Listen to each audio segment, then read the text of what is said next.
Hello, have a few more jokes. Here's the first.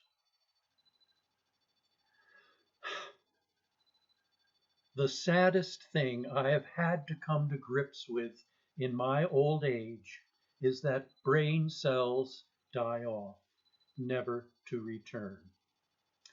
Fat cells, however, live forever. In Winnipeg, a man found that the rear end of his car had been smashed in. On the windshield, he found a note that read, "I just smashed into your car. The people who saw the accident are watching me. They think I am writing down my name and address so you can contact me regarding the accident. They are wrong." A politician was alarmed and upset when a drunk from the crowd shouted out to him, "You're an idiot." "And you, sir," the politician shot back, "are drunk." "That I am," the heckler shouted in return, "but in the morning I'll be sober, and you'll still be an idiot." Two U.S. tourists, a husband and wife, were crossing Canada by car when they reached a major city in one of Canada's prairie provinces. Seeing no signs, the husband asked a likely-looking Canadian where they were. "Saskatoon, Saskatchewan," he replied. "What did he say?" the wife asked. "Don't know.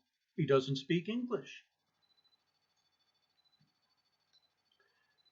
A man about 85 years old had heard about some pills that could restore his youth, so he bought a box. The directions read, "Take one pill each day for 30 days." But he was impatient, so he took all 30 the next day at bedtime. The next morning he didn't get up at his usual time. After a couple of hours, his family went into his bedroom and began to shake him, trying to wake him up. Finally, he turned over, opened one eye, and yawned. Recognizing his family, he said, "Okay, okay, I'll get up for breakfast, but I'm not going to school today." The agent who led his company in life insurance sales made up his mind he was going to marry the president's daughter. She didn't like the guy at all, but he knew how to be persistent. He began an extensive direct mail campaign, supplemented by several phone calls and face-to-face interviews. Soon he stepped up his direct mail program, sending her a special delivery letter for 47 days. On the 48th day, his persistence paid off. She married the mailman. That's a dated joke. It had rained hard. The windshield was spattered with mud. The car had narrowly escaped several collisions, and the hitchhiker was beginning to regret that he had been picked up by this particular motorist. "Wouldn't it be a good idea to wipe off the windshield?" he suggested anxiously. "It wouldn't do a bit of good, son," said the cheerful driver. "I left my glasses home." A little boy was given the opportunity to ride on top of a stagecoach with the driver. He watched the driver as he used his whip. He could knock a horsefly off the back of a horse. He could knock a twig off a tree limb. Suddenly, the boy saw a large hornet's nest on a tree limb. The boy said, "Let me see you hit it." The driver said, "No, lad, I ain't gonna mess with them. They're organized." A man about town was sitting in the barber's chair, having a shave and a manicure. "You're cute," he said to the pretty young manicurist.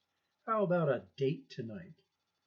The manicurist smiled and said, I'm sorry, but you see, I'm married. Big deal, said the man about town. Phone the bum and tell him you'll be home late tonight. You tell him, said the manicurist sweetly. He's shaving you. A man visited a doctor and said that every time he pressed his finger against any part of his body, it hurt really bad. He showed the doctor by pressing his finger against his shoulder. Ooh, it really hurts, he shouted.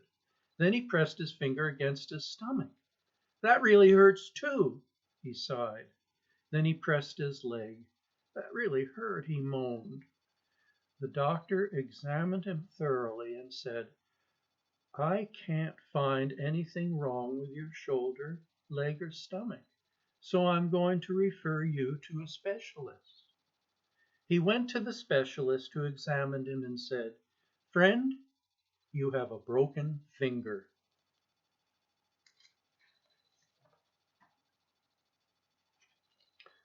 A family stopped near Calgary on their way across the country to answer nature's call. As soon as the car was parked, the little girl and the family rushed into a filling station and seconds later rushed back to the car. Mommy, Daddy, quick, what am I, a heifer or a bull? And until next time, goodbye.